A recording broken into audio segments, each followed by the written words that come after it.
ठीक है बच्चे, आगे नेक्स्ट टॉपिक हमारे पास है consequences of winding up order. यानी कि जब भी कंपनी के बंद करने का या उसके समापन का आदेश दे दिया जाएगा तो उसके रिजल्ट्स, उसके इफ़ेक्ट्स क्या होंगे, उसके परिणाम क्या क्या आएंगे, अब हम उनको शेयर करेंगे। सबसे पहले हमारे पास आता है इंटीमेशन, यानी कि इन्फॉर्म करना। किसको? ऑफिशियल लिक्विडेटर और रजिस्ट्रार को। इट मीन्स जब भी एनसीएलटी ने किसी कंपनी के वाइंडिंग अप का ऑर्डर दे दिया है तो उस ऑर्डर के 7 डेज के अंदर अंदर एनसीएलटी की रिस्पॉन्सिबिलिटी है। तो एनसीएलटी ने जैसे ही किसी कंपनी के वाइंडिंग अप का ऑर्डर दे दिया उसके 7 डेज के अंदर अंदर उस ऑर्डर की सूचना ऑफिशियल लिक्विडेटर को और कंपनी के रजिस्ट्रार को देनी ज़रूरी है। आई रिपीट, जब भी एनसीएलटी किसी कंपनी की पेटिशन को फाइनलाइज करके कंपनी के वाइंडिंग अप का ऑर्डर दे देती है तो उस ऑर्डर के इशू होते ही 7 डेज के अंदर अंदर एनसीएलटी ऑफिशियल लिक्विडेटर को इन्फॉर्म करेगी और रजिस्ट्रार को भी इन्फॉर्म करेगी। दूसरा इफेक्ट आएगा, copy of winding up order to be filled या फाइल्ड विद द रजिस्ट्रार। यानी कि जो भी आपकी कॉपी है, अब आपने यहाँ पे देखना है कि जैसे ही आपका ऑर्डर पास हो जाता है, यानी कि कंपनी के वाइंडिंग अप का ऑर्डर जैसे ही एनसीएलटी इशू कर देती है तो कंपनी और पिटिशनर दोनों की ड्यूटी है कि वो ऐसी सर्टिफाइड कॉपी को, यानी ऐसी certified copy of winding up order, उस कॉपी को 30 डेज़ के अंदर अंदर रजिस्ट्रार के पास प्रेजेंट कर दें कि इस कंपनी को वाइंड अप करने का ऑर्डर एनसीएलटी ने पास कर दिया है। और जो ये आप 30 डेज़ काउंट करोगे, जिस दिन आपको वो सर्टिफाइड कॉपी मिलेगी ऑर्डर की, उस दिन को इंक्लूड नहीं करना। उसके बाद जब भी आपने ये सर्टिफाइड कॉपी ले ली है तो इसके बाद आप रजिस्ट्रार को जब इन्फॉर्म करोगे तो रजिस्ट्रार इस लीगल इन्फॉर्मेशन को रिसीव करने के बाद अपने पास रिकॉर्ड करके रखेगा, जो कि हमने मिनट्स पहले पढ़ा था। यानी कि हर मीटिंग में आपने क्या क्या डिस्कस किया है उसकी सारी डिटेल्स रजिस्ट्रार अपने पास उस सर्टिफाइड कॉपी, जो वाइंडिंग अप की सर्टिफाइड कॉपी है, उसको अपने पास रखेगा और उसकी सूचना, उसके लिए एक ऑफिशियल गजट यानी कि राजकीय प्रपत्र, जो सरकारी नोटिस होते हैं, उनमें उस कंपनी के वाइंडिंग अप के ऑर्डर को वो पब्लिश करेगा, उसको नोटिफाई करेगा, ताकि हर पर्सन को पता चल जाए कि इस कंपनी का वाइंडिंग अप का ऑर्डर इशू हो चुका है। हर वो व्यक्ति जो कंपनी में डायरेक्टली या इनडायरेक्टली रिलेटेड हो सकता है, हर उस व्यक्ति को इन्फॉर्म करने के लिए रजिस्ट्रार की ड्यूटी है कि वो ऑफिशियल गजट में कंपनी के सर्टिफाइड वाइंडिंग अप ऑर्डर की कॉपी को पब्लिश करे। थर्ड है इफ़ेक्ट ऑन ऑफिसर्स, यानी कंपनी के अधिकारी और कर्मचारी। इन दोनों पे क्या प्रभाव पड़ता है? इट मीन्स जब भी कंपनी के वाइंडिंग अप का ऑर्डर दे दिया गया है तो उस ऑर्डर के इशू होते ही उसी ऑर्डर को माना जाएगा कि आप कंपनी के इन ऑफिसर्स और कर्मचारियों को भी हटाना चाहते हो, इनको आप इनकी ड्यूटी से डिस्चार्ज करना चाहते हो। लेकिन अगर कंपनी का business winding up order issue होने के बाद भी कॉन्टिन्यूस चल रहा है तो आप ये नहीं कह सकते हो कि ऑर्डर का मतलब आपने अपने एम्प्लॉयज़ को भी हटा दिया है। यहाँ पे कंडीशन आती है, आपकी कंपनी में एम्प्लॉयज़ टेम्परेरी भी हो सकते हैं और परमानेंट भी हो सकते हैं। अगर किसी कंपनी में आपने एक फ़िक्स्ड टर्म के लिए, यानी कि फ़िक्स टाइम पीरियड के लिए किसी पर्सन को अपॉइंट किया है, उसका कंपनी के साथ कॉन्ट्रैक्ट है कि जब तक कंपनी चलेगी वो व्यक्ति कंपनी का एम्प्लॉय रहेगा, और वाइंडिंग अप का ऑर्डर जिस दिन आया तब तक उस पर्सन का वो टाइम पीरियड ख़त्म नहीं हुआ था, तो उस व्यक्ति को उस ऑर्डर द्वारा आप उसकी ड्यूटी से डिस्चार्ज नहीं मान सकते। लेकिन अगर आप उसे हटा देते हो तो ऐसा करना इलॉजिकल माना जाएगा। हमने एक पॉइंट पढ़ा था, जस्ट एंड इक्विटेबल, उचित और न्याय संगत। अब ये न्याय संगत नहीं है कि वाइंडिंग अप का ऑर्डर अगर किसी भी पर्सन ने एप्लीकेशन फ़ाइल कर दिया, पिटीशन फाइल कर दिया, तो उनकी वजह से वो फिक्स्ड जॉब वाला एम्प्लॉय अपनी जॉब को लूज़ कर दे। यहाँ पे उस व्यक्ति को हटाना इलॉजिकल माना जाएगा। और फिर अगर ऐसे पर्सन को हटा दिया जाता है तो इसका मतलब कंपनी ने उसके साथ किए गए कॉन्ट्रैक्ट को तोड़ दिया है और उस कॉन्ट्रैक्ट के ब्रीच होने की वजह से उसको कंपनसेशन दिया जाएगा और उसके बाद उस एम्प्लॉय को कंपनी के साथ कॉम्पिटिटिव बिजनेस करने से भी आप मना नहीं कर सकते हो। सूट्स स्टेड यानी कि वाद, सूट मतलब केस, आप केस समझ के चलो, स्टे मतलब रुके हुए या कुछ भी चल रहा है। तो अब आपने यहाँ पे क्या समझना है कि जब किसी कंपनी के ऊपर मान लीजिए ऑलरेडी केस चल रहे थे तो ठीक है, वो कंपनी की नॉर्मल रूटीन थी, वो नॉर्मल कंडक्टिंग बिजनेस में चल रहा था। लेकिन जब किसी कंपनी के वाइंडिंग अप का ऑर्डर इश्यू हो जाता है, आई रिपीट, जब किसी पेटिशनर्स की वजह से कंपनी का वाइंडिंग अप का ऑर्डर इशू हो जाता है तो एनसीएलटी ने ऐसा ऑर्डर दिया है तो एनसीएलटी की परमिशन के बिना कंपनी के ऊपर किया गया कोई भी केस, कोई भी लिटिगेशन, कोई भी कानूनी कार्रवाई, कोई भी वाद मान्य नहीं होगा। कोई भी कानूनी कार्रवाई तब तक नहीं की जा सकती जब तक कि ट्रिब्यूनल या न्यायाधिकरण इसके लिए अनुमति ना दे दे। अगर ट्रिब्यूनल की परमिशन के बिना कोई कंपनी का पहले से केस पेंडिंग है, उसके ऊपर आप कोई प्रोसीडिंग्स कर रहे हो, उसके ऊपर कार्रवाई कर रहे हो, तो ऐसी की गई कार्रवाई जो कि ट्रिब्यूनल की परमिशन के बिना की है, ऐसा काम आपका इनइफेक्टिव होगा, यानी कि वो वैलिड नहीं होगा। आगे इसके बाद एक लाइन आती है, आई थिंक वो किसी किसी स्टूडेंट को समझ में आएगी। वो ये है कि अगर ट्रिब्यूनल ने वाइंडिंग अप का ऑर्डर दे दिया तो उस ऑर्डर के बाद कंपनी अपने बिहाफ पर अपनी एसेट्स को नहीं बेच सकती। आई रिपीट, एनसीएलटी के वाइंडिंग अप ऑर्डर इशू करने के बाद एनसीएलटी ने जो लिक्विडेटर अपॉइंट किया है, जो समापक अपॉइंट किया है, वही कंपनी के एसेट्स को बेचेगा। लेकिन अगर कंपनी अपनी एसेट्स को खुद बेचना चाहती है तो न्यायाधिकरण ने या ट्रिब्यूनल ने ऐसी कंडीशंस को रिजेक्ट किया हुआ है। कंपनी अपने बिहाफ पे ऐसा नहीं कर सकती। उसके बाद है पावर्स ऑफ एनसीएलटी, यानी कि वाइंडिंग अप ऑर्डर जब आ जाता है तो उसके बाद एनसीएलटी के पास क्या क्या अधिकार आ जाते हैं। पहला, एनसीएलटी कंपनी के अगेंस्ट कोई भी केस प्रेजेंट कर सकता है, किसी भी कानूनी कार्रवाई को कंटिन्यू कर सकता है। दूसरा, या तो कंपनी ने किसी पे क्लेम किया हो, जैसे कंपनी ने अपने डेटर्स वाली साइड पे, एसेट वाली साइड पे लिखा हुआ है कि आपने मान लीजिए ए ले लेते हैं, ए हमारा कोई डेटर है, ए को हमने लोन दिया हुआ है तो वो तो हमारे पैसे हमें वापस करेगा। तो ये है कंपनी का क्लेम कि कंपनी ने किसी से लेने हैं या कंपनी ने किसी को देने हैं।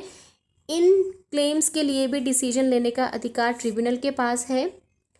अगर कोई क्लेम टाइम बाउंड है और अगर जिस दिन वाइंडिंग अप का ऑर्डर इशू हुआ है या पिटीशन फाइल हुआ है, अगर वो उससे पहले ही क्लेम ख़त्म हो गया तो ऐसा व्यक्ति वाइंडिंग अप के टाइम पे अपने क्लेम को प्रेजेंट नहीं कर सकता। इट मीन्स जब तक कंपनी चल रही है या उसके वाइंडिंग अप का ऑर्डर है तब तक उससे भी आगे कंटिन्यू टाइम तक किसी पर्सन का क्लेम कंपनी के ऊपर है तो ट्रिब्यूनल उसको भी कंसीडर करेगी, अदरवाइज ट्रिब्यूनल उसको रिजेक्ट कर सकती है। उसके बाद अगर किसी कॉम्प्रोमाइज़, किसी समझौते के लिए कोई एप्लीकेशन आई है, वो समझौता कंपनी के सदस्य यानी मेंबर्स, कंपनी के क्रेडिटर्स या कॉन्ट्रीब्यूटर्स के बीच में है। जैसे कंपनी के वाइंडिंग अप के टाइम पे हमने कल या परसों भी डिस्कस किया था, सबसे पहले वो लिक्विडेटर कंपनी की सारी प्रॉपर्टीज़ को अपने पास रखेगा, उसके बाद वो एसेट्स को बेचना स्टार्ट करेगा। एसेट को बेच के जो पैसे आएंगे उनसे कंपनी के डेब्ट्स पे करेगा, यानी कि कंपनी के ऋण चुकाएगा। वो ऋण जो हमने चुकाने की बात की थी वो हमारे लॉन्ग टर्म वाले क्रेडिटर्स थे। उनको देने के बाद अगर कुछ बचता था तो कंपनी के सदस्यों में उनकी शेयर होल्डिंग के बेसिस पे या उनके स्वामित्व के बेसिस पे हमने डिस्ट्रीब्यूट किया था। अब इन पर्सन्स के बीच में अगर कोई समझौता है, उसके लिए कोई एप्लीकेशन आया है तो ट्रिब्यूनल की विश है कि वो उसको एक्सेप्ट करे या रिजेक्ट करे। उसके बाद कंपनी की एसेट्स में से किसको पहले प्रायोरिटी देनी है पेमेंट के लिए, ये डिसीजन कंपनी खुद नहीं ले सकती। उन प्रायोरिटीज़ को भी डिसाइड करने का अधिकार ट्रिब्यूनल के पास है। उसके बाद submission of audited books and accounts, यानी कि जो आपकी अब तक कंपनी का बिजनेस चल रहा था उसकी सारी डिटेल्स लिक्विडेटर को चाहिए। तो इसका मतलब जब भी जैसे ही लिक्विडेटर अपॉइंट हो जाएगा, जैसे ही वाइंडिंग अप का ऑर्डर आ जाएगा, तो ऑर्डर इशू करते ही एनसीएलटी एक लिक्विडेटर अपॉइंट करेगी। जिस दिन लिक्विडेटर अपॉइंट हो गया, उसके अपॉइंट होने के 30 दिन के अंदर अंदर, 30 डेज़ के अंदर अंदर कंपनी की एक्टिविटीज़ की, कंपनी की फंक्शनिंग की डिटेल, उसका एक स्टेटमेंट लिक्विडेटर को देना ज़रूरी है। ऐसा स्टेटमेंट जो कि कंपनी के बिजनेस से रिलेटेड है, वो ऑडिटेड होना चाहिए। अब ये ऑडिट कौन करेगा और स्टेटमेंट कौन देगा? कंपनी का बिजनेस कंपनी के डायरेक्टर्स चलाते हैं। कंपनी का मैनेजर हो सकता है, सेक्रेटरी हो सकता है, या सीईओ हो सकता है, या फिर कोई ऐसा व्यक्ति जिसको लिक्विडेटर ट्रिब्यूनल की परमिशन से कहे कि आप इस कंपनी के स्टेटमेंट मुझे दो। तो ऐसे व्यक्ति कंपनी की डिटेल्स जब लिक्विडेटर को देंगे, तो उस टाइम पे उन व्यक्तियों की ड्यूटी है कि वो उसे साइन करके दें कि ये हमारी तरफ से कंपनी की डिटेल्स हैं, अकाउंट्स यानी कंपनी का सारा लेखा जोखा वो, और कंपनी की ऑडिटेड बुक्स, ये सभी हमने लिक्विडेटर को देनी है। और लिक्विडेटर को देने का मतलब हम एनसीएलटी को दे रहे हैं। अगर 30 डेज़ के अंदर अंदर कंपनी अपनी एक्टिविटीज़ का स्टेटमेंट लिक्विडेटर को नहीं दे रही, तो इसके लिए कंपनी रिक्वेस्ट कर सकती है लिक्विडेटर को। और अगर वो रिक्वेस्ट लॉजिकल है, तो इस केस में इस टाइम पीरियड को 30 दिन और एक्सटेंड किया जा सकता है। आई रिपीट, 30 डेज़ के अंदर अंदर लिक्विडेटर को कंपनी की इन्फॉर्मेशन देनी है, स्टेटमेंट देना है कंपनी के क्रियाकलापों के बारे में, कंपनी की एक्टिविटीज़ के बारे में। अगर आप 30 डेज़ के अंदर अंदर इन्फॉर्मेशन नहीं दे पा रहे हो, तो कंपनी लिक्विडेटर को रिक्वेस्ट करेगी और लिक्विडेटर ट्रिब्यूनल से पूछेगा। अगर ट्रिब्यूनल उस ऑर्डर को, उस एप्लीकेशन को एक्सेप्ट कर लेती है, तो फर्दर 30 डेज़ का टाइम और दिया जाएगा ताकि कंपनी की एक्टिविटीज़ एनसीएलटी को दे दी जाए। अगर कोई व्यक्ति ऐसा नहीं करता, वो दोषी है, तो इसके लिए हम उसको, हमने पहले पढ़ा, हम उसको या तो जेल में डाल देंगे जो कि 6 मंथ्स की हो सकती है, या फिर हम उससे फ़ाइन ले लेंगे मिनिमम 20,000 और मैक्सिमम 5 लाख रुपीज़। उसके बाद है effect of winding up order, यानी कि जब वाइंडिंग अप का ऑर्डर दे दिया तो इसका प्रभाव क्या होगा। जब भी एनसीएलटी ऐसा ऑर्डर देगी, तो हमेशा हमने पढ़ा जस्ट और इक्विटेबल और सबके फेवर में होना चाहिए। तो ये वैसे ही एप्लीकेबल होगा ये ऑर्डर जैसे कि या तो क्रेडिटर्स ने खुद किया है या फिर कॉन्ट्रीब्यूटरीज ने खुद किया है। किसी भी कंपनी का वाइंडिंग अप ऑर्डर उसके क्रेडिटर्स, उसके कॉन्ट्रीब्यूटरीज, उसके मेंबर्स या अदर रिलेटेड पर्सन्स के फेवर में ही होगा तो एनसीएलटी ऑर्डर देगी, अदरवाइज फेवर में नहीं है तो एनसीएलटी ऐसे ऑर्डर के ऊपर स्टे ले सकती है। लास्ट पॉइंट है ऑफिशियल लिक्विडेटर। ऑफिशियल लिक्विडेटर वो जिसको एनसीएलटी ने अपॉइंट किया था टू बी लिक्विडेटर। अगर कंपनी कोई ऑब्जेक्शन रेज नहीं करती है तो एनसीएलटी द्वारा अपॉइंट किए गए समापक को ही कंपनी का समापक घोषित कर दिया जाता है। इट मीन्स उस ऑफिशियल लिक्विडेटर को जिसको एनसीएलटी ने अपॉइंट किया था, अगर कंपनी खुद को रिप्रेजेंट नहीं कर पाती, कंपनी कोई ऑब्जेक्शंस रेज नहीं करती, तो उस ऑफिशियल लिक्विडेटर को ही कंपनी का लिक्विडेटर मान लिया जाएगा कंपनी के वाइंडिंग अप के लिए। ठीक है बच्चे, आगे हमारे पास आता है कि ये जो लिक्विडेटर हमने अपॉइंट किया है, अब ये कंपनी के वाइंडिंग अप की प्रोसीडिंग्स को स्टार्ट करेगा। तो जो मैं आपको रैंकिंग करा रही थी पॉइंट्स की, अब नेक्स्ट पॉइंट आप डालिए procedure of winding up bye tribunal. यानी कि ट्रिब्यूनल अब वो प्रोसीजर स्टार्ट करेगा और ट्रिब्यूनल खुद तो कर नहीं सकता, तो वो किसको अपॉइंट कर रहा है, वो लिक्विडेटर को अपॉइंट कर रहा है और लिक्विडेटर ट्रिब्यूनल यानी एनसीएलटी के बिहाफ पे वाइंडिंग अप के काम को स्टार्ट करेगा। तो अब जो टॉपिक चलेगा वो है प्रोसीजर ऑफ वाइंडिंग अप, यानी कि ये अलग से भी एक टॉपिक एक क्वेश्चन की फॉर्म में आपके पास आ सकता है। Write a detail note on winding और procedure of winding up by NCLT. तो इसका मतलब वो सिर्फ और सिर्फ प्रोसीजर पूछ रहा है। तो प्रोसीजर कहाँ से स्टार्ट होगा, जब एनसीएलटी ने लिक्विडेटर अपॉइंट कर दिया तो वो लिक्विडेटर अपना काम स्टार्ट करेगा। अब सबसे पहले स्टार्ट कहाँ से हुआ, लिक्विडेटर से। सबसे पहले हम लिक्विडेटर को अपॉइंट करेंगे। तो लिक्विडेटर को जब अपॉइंट करना है तो हम कहेंगे कि लिक्विडेटर, हमने पहले भी पढ़ा, ऐसा व्यक्ति जो कि कोई एडमिनिस्ट्रेटर हो सकता है जो कंपनी की एसेट्स को अपने कंट्रोल में ले लेगा, कंपनी के एसेट्स को बेचेगा, क्रेडिटर्स को और कंपनी के बाकी लोन्स को पे करेगा, और अगर फिर भी कुछ बच जाता है तो कंपनी के मेंबर्स को वो सरप्लस अमाउंट डिस्ट्रीब्यूट कर देगा।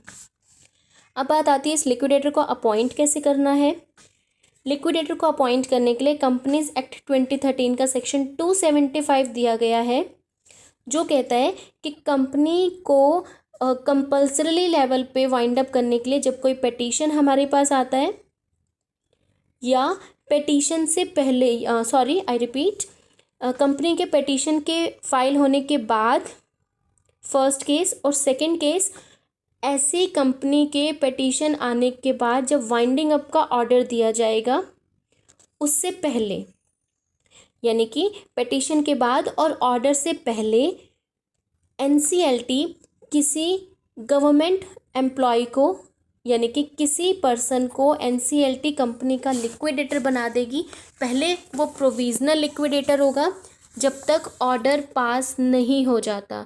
जैसे ही कंपनी के वाइंडिंग अप का ऑर्डर एनसीएलटी दे देती है, क्योंकि देखिए बच्चे आपके नोट्स में लिखा हुआ है ऑर्डर से पहले, पेटिशन के बाद ऑर्डर से पहले लिक्विडेटर अपॉइंट किया जाएगा, वो प्रोविजनल लिक्विडेटर होगा यानी कि अस्थायी होगा।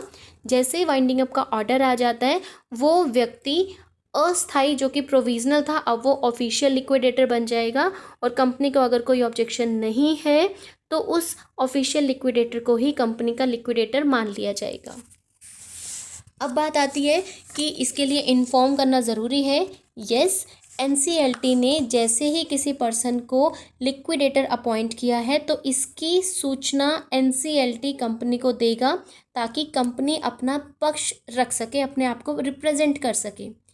लेकिन अगर किसी केस में एनसीएलटी कंपनी को इन्फॉर्म ही नहीं कर रहा कि मैंने ऑर्डर भी पास कर दिया है और आपके लिए लिक्विडेटर भी अपॉइंट कर दिया है, तो ऐसी इन्फॉर्मेशन ना देने के केस में लिक्विडेटर को तो पता है कि उसे किस कंपनी के वाइंडिंग अप का काम करना है, लेकिन कंपनी को नहीं पता कि उनका लिक्विडेशन कौन करेगा। ऐसा करने के लिए एनसीएलटी को लिखकर स्पेशल रीजंस देने ज़रूरी हैं। उसके बाद जो आपने लिक्विडेटर को फ़ीस देनी है वो फ़ीस कंपनी की एसेट्स को जब वो व्यक्ति बेचेगा और एनसीएलटी को इन्फॉर्म करता रहेगा टाइम टू टाइम, तो एनसीएलटी के बिहाफ पे कंपनी की एसेट्स को बेचकर उसका ये मनी जो भी हमने उसको देना है, उसको फ़ीस देनी है, वो सेंट्रल गवर्नमेंट के पास जाएगी, क्योंकि एनसीएलटी एक सेंट्रल गवर्नमेंट की अथॉरिटी है। इजी पॉइंट में सबसे पहला आता है ड्यूटीज़, यानी कि उस ऑफिशियल लिक्विडेटर के कर्तव्य क्या क्या हैं। सबसे पहला, उसे कंपनी की बंद करने से रिलेटेड सारी कार्रवाई को, सारी प्रोसीडिंग्स को अच्छे से चलाना है, उसको अपने कर्तव्यों का पालन करना है।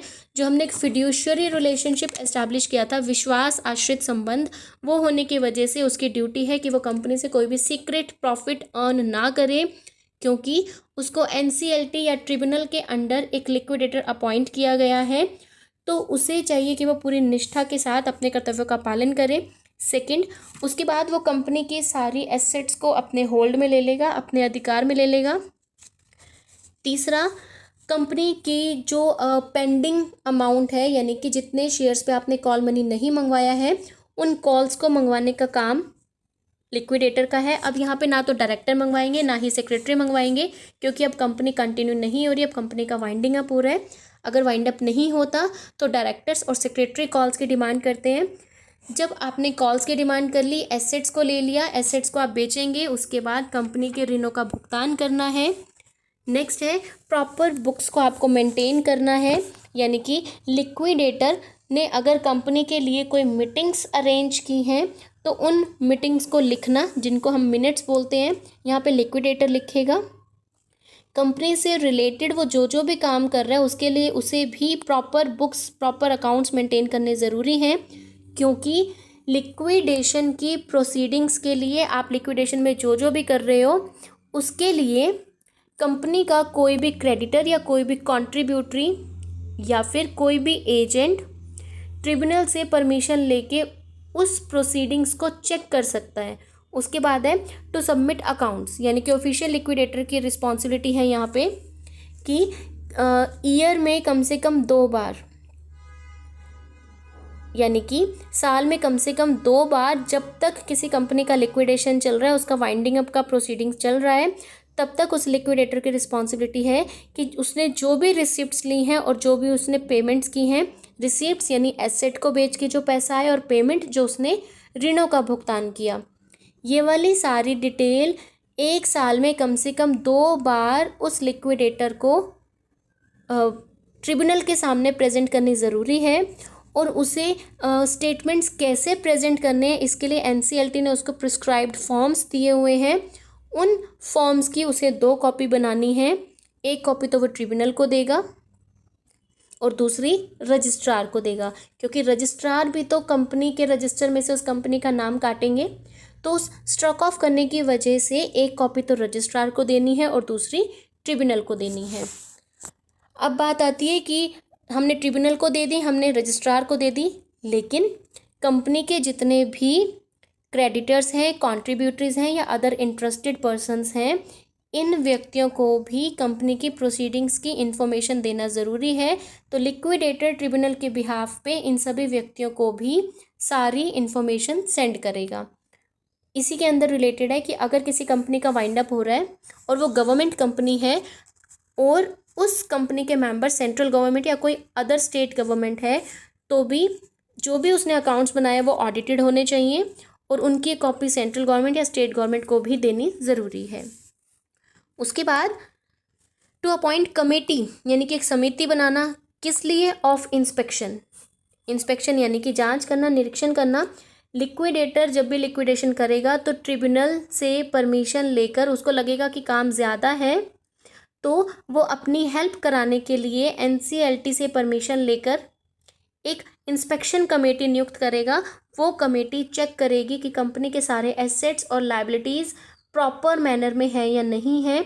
इसके लिए लिक्विडेटर जिस दिन ये इंस्पेक्शन कमेटी अपॉइंट होगी, अब यहाँ पे बच्चे फिर से आपके बुक्स में कन्फ्यूजन आएगा, कितना टाइम है? ये एग्जैक्ट टाइम 1 मंथ है। लिक्विडेटर इस कमेटी को अपॉइंट करने के 1 मंथ के अंदर अंदर कंपनी के क्रेडिटर्स की मीटिंग बुलाएगा। क्रेडिटर्स की मीटिंग में डिसीजन लिया जाएगा कि आपने किसको कितना देना है। वो अपने क्लेम्स को प्रूव करेंगे, अपने डेब्ट्स को प्रूव करेंगे। उसके 14 डेज़ के बाद कंपनी के कॉन्ट्रीब्यूटरीज़ की मीटिंग कराई जाएगी। कंपनी के कॉन्ट्रीब्यूटरीज़ की जब मीटिंग होगी तो उसमें देखा जाएगा कि जो आपने क्रेडिटर्स के रिगार्डिंग डिसीजन लिया था, कॉन्ट्रीब्यूटर्स चाहे तो उसे अमेंड कर सकते हैं, उसमें चेंजेस कर भी सकते हैं और बिना चेंजेस के भी एज इट इज़ उनके क्लेम्स को एक्सेप्ट कर सकते हैं। Last is to submit information in pending liquidation.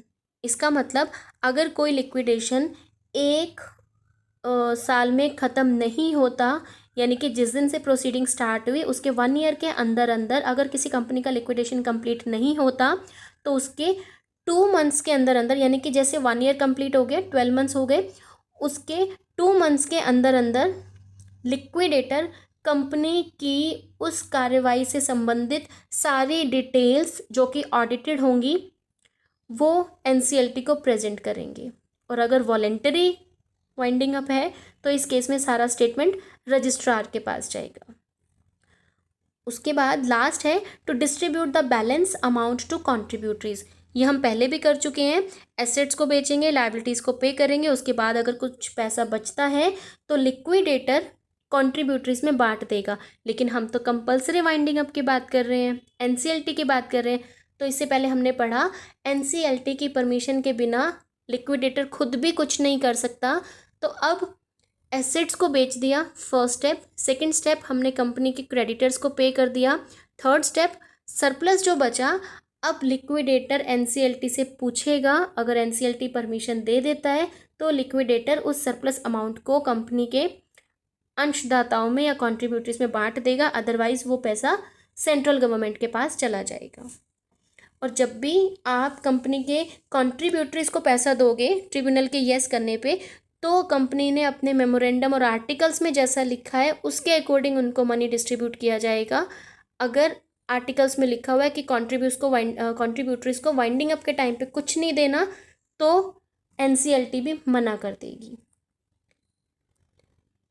आगे हमारे पास है पावर्स या अधिकार। अधिकार क्या क्या है लिक्विडेटर के? भाई लिक्विडेटर के पास अधिकार है कि वो कंपनी के नाम से या कंपनी के बिहाफ पे केस कर भी सकता है और कंपनी के केसेस को कंटिन्यू भी कर सकता है, जो कि कंपनी के हित में होने चाहिए। सेकंड, और जो भी केस चल रहा है उसमें कंपनी की वो रक्षा करेगा, मतलब डिफेंड करेगा कंपनी को लिक्विडेटर। सेकंड है कंपनी के बिजनेस को कंटिन्यू करेगा अगर ऐसा करना कंपनी के लिए लाभकारी है।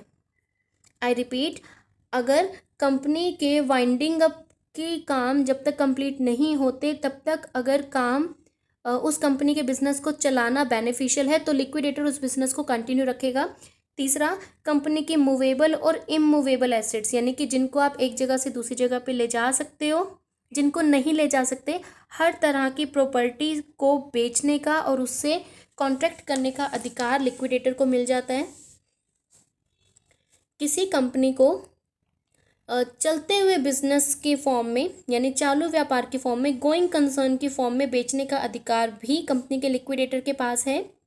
लिक्विडेटर के पास अधिकार है कि वो कंपनी की एसेट्स को गिरवी भी रख सकता है, कंपनी के एसेट को बेच भी सकता है। उसके बाद कंपनी के वाइंडिंग अप के लिए जो भी काम नेसेसरी हैं वो सभी काम करने के लिए कंपनी के लिक्विडेटर के पास अधिकार हैं। उसके बाद कंपनी के सारे डॉक्यूमेंट्स, कंपनी के जितने भी डीड्स हैं, जितने एग्रीमेंट्स हैं, उन सभी को चेक करना उसका अधिकार है। उसके बाद कंपनी के रिकॉर्ड्स को और कंपनी के रिटर्न्स को चेक करना, रिटर्न्स यानी कि जो भी वो वार्षिक या मंथली जो अपना वो विवरण प्रेजेंट करते हैं वो सभी चेक करने का राइट लिक्विडेटर के पास है। और रजिस्ट्रार को ये सब सबमिट कराना भी उसकी रिस्पॉन्सिबिलिटी है।